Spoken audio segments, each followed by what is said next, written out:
Picture this. You're in a narrow street, the air thick with the scent of ripe tomatoes, and suddenly a truck dumps 120 tons of squishy red ammo right at your feet. Chaos erupts as thousands pelt each other mercilessly, turning the town into a slippery, saucy battlefield. Or imagine lying your newborn baby on a mattress in the middle of the road while a guy in a devil costume hurtles over them like an Olympic athlete. And what about tumbling headfirst down a hill so steep it feels like a cliff, all for the glory of catching a runaway wheel of cheese? These aren't scenes from some wild fever dream. They're real festivals that have survived centuries, blending ancient rituals with pure, unfiltered mayhem. Today, we're diving into 3 of the world's most bizarre celebrations: La Tomatina in Spain, El Colacho's baby jumping spectacle, and the bone-crunching cheese rolling at Cooper's Hill in England. Let's start with La Tomatina, the ultimate food fight that turns the quiet town of Buñol, Spain, into a tomato apocalypse every last Wednesday in August. What began as a simple accident has ballooned into an event that attracts over 20,000 participants from around the world, all eager to drench themselves in pulp. Back in 1945, during a local parade honoring the town's patron saints, things got out of hand. A young man fell off a float in the Giants and Big Heads procession, sparking a scuffle. Nearby, a vegetable stall got knocked over, and in the heat of the moment, folks grabbed tomatoes and started hurling them. It was spontaneous, messy, and apparently addictive, because the next year, locals showed up with their own tomatoes to recreate the fun. Now, the dangers. Picture streets slick with tomato juice, like a giant slip and slide gone wrong. Minor injuries from slips, crushes in the crowd, or even the occasional black eye are common. One year, a participant suffered a heart attack amid the frenzy, highlighting how the hour-long battle can push people to their limits.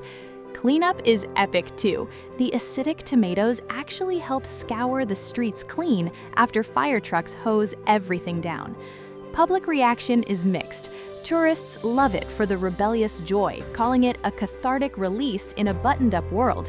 But animal rights groups and environmentalists have called for changes, citing waste in a time of global hunger. Attempts to ban it again have fizzled. Popularity wins out, and it's even been inspired copycats in places like Colombia and the US. If you're the type who thrives on organized chaos, La Tomatina might just be your jam, a reminder that sometimes the best traditions start with a little accident. Shifting gears to something that sounds straight out of a horror movie, but is actually a cherished rite: El Colacho, the baby jumping festival in the tiny village of Castrillo de Murcia, Spain. Held during the Catholic feast of Corpus Christi in June, this one's been going strong since the 1620s, weaving together faith, folklore, and a dash of daredevilry. The star of the show is the Colacho, a man dressed as the devil in a vibrant yellow and red suit, complete with a mask and whip. He races through the streets, playfully terrorizing onlookers, before leaping over rows of newborns laid out on plush mattresses. The jump, they say, absorbs the baby's original sin, shielding them from evil spirits, illness, and misfortune. It's a blend of pagan protection rituals and Christian symbolism, where the devil's flight represents evil fleeing from innocence. Origins are a bit hazy, but historians trace it to the Counter-Reformation era, when the church amped up dramatic displays to reinforce faith amid Protestant challenges. In this hamlet of just 500 souls, it's more than spectacle. It's a community bond, with families preparing for months. Parents from surrounding areas bring their infants born in the past year, trusting in the tradition's power. And get this, in over 400 years, there's no record of a baby ever getting hurt. The jumpers are locals who've trained rigorously, measuring their strides to clear the tiny bundles with room to spare, usually 4 or 5 babies per mattress.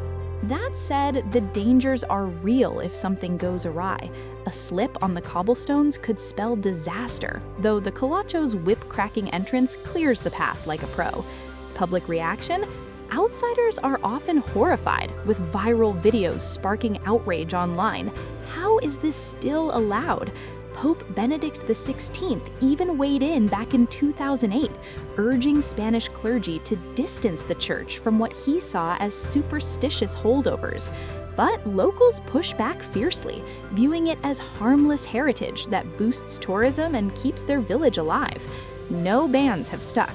Instead, it's grown, drawing crowds who snap photos and join the post-jump rose petal blessings. In a world obsessed with safety bubbles, El Colacho stands as a defiant leap of faith, proving that some risks are worth it for the stories they create. Finally, we head to the rolling hills of Gloucestershire, England for the Cooper's Hill Cheese Rolling and Wake, an event so brutal it makes extreme sports look tame. Every spring bank holiday in May, daredevils gather at a hill that's basically a 200-yard near vertical drop with gradients up to 1 to 2. The Master of Ceremonies releases a 9-pound wheel of double Gloucester cheese, which barrels down at speeds up to 70 miles per hour. Racers, men, women, even kids in separate heats, chase after it, but gravity turns most into human pinballs, somersaulting and sliding to the bottom in a heap. This madness might date back 600 years, possibly to pagan rites where rolling objects symbolized a bountiful harvest, or to 19th century customs affirming grazing rights on the commons. The first written record pops up in 1826 in a message to the town crier, but locals swear it's older. It was part of village wakes, lively fairs with games and feasts. Today, it's gone global, with winners from Australia, Canada, and beyond claiming the cheese as their prize, though really, surviving intact is the win. Dangers? Oh, they're legendary. Broken ankles, dislocated shoulders, concussions, even a spectator once got hit by a rogue cheese. In 1997, 33 people needed medical help. Ambulances are on standby, but the hill's so steep, rescuers use ropes. Officials canceled it in 2010 over crowd safety fears, up to 15,000 spectators crammed in, but participants rebelled, holding unofficial roles anyway. No ambulances some years, just sheer grit. Public outcry mixes awe with concern. Viral crash compilations rack up millions of views, sparking debates on banning stupid traditions versus preserving cultural quirks. Health and safety folks decry it, but fans argue it's voluntary adrenaline, a raw slice of English eccentricity.